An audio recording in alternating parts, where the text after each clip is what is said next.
क्रांतिकारी शेतकरी संघटनेचे संस्थापक अध्यक्ष माननीय रविकांत भाऊ तुपकर कालपासून बुलढाणा या ठिकाणी उपोषणाला बसलेले आहेत।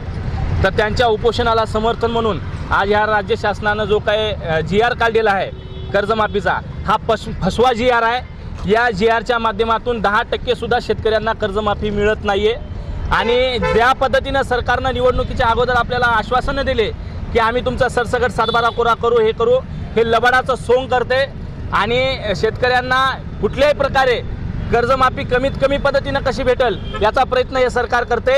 म्हणून सरकारला येणाऱ्या काळामध्ये जर रविकांत भाऊ तुपकरांचं आंदोलन जर वाढत गेलं येत्या 2 दिवसामध्ये तर खूप महागात पडणार आहे। त्यांच्या समर्थनात आज या ठिकाणी आम्ही घोडी केलेली आहे GRची सरकारच्या। पण येणाऱ्या दिवसामध्ये जर काही झालं नाही तर पूर्ण महाराष्ट्र पेटल्याशिवाय राहणार नाही एवढं या ठिकाणी सांगतो। आणि सरकारनं जाचकाठी पूर्ण ह्या रद्द कराव्या यासाठी हे आंदोलन चालू आहे। आणि रविकांत भाऊ तुपकरांच्या तब्येतीला जर काही झालं तर येणाऱ्या काही दिवसामध्ये महाराष्ट्रामध्ये जाळपोळ ह्या सगळ्या गोष्टी होणार आहेत। म्हणून सरकारनं त्या उपोषणाची लवकरात लवकर दखल घ्यावी आणि शेतकऱ्यांना सरसकट सातबारा कसा कोरा करता येईल याची मागणी तात्काळ सरकारने याचा GR काढावा, सुधारित GR, आणि शेतकऱ्यांना संपूर्ण कर्जमाफी कशी मिळेल याचा प्रयत्न करावा।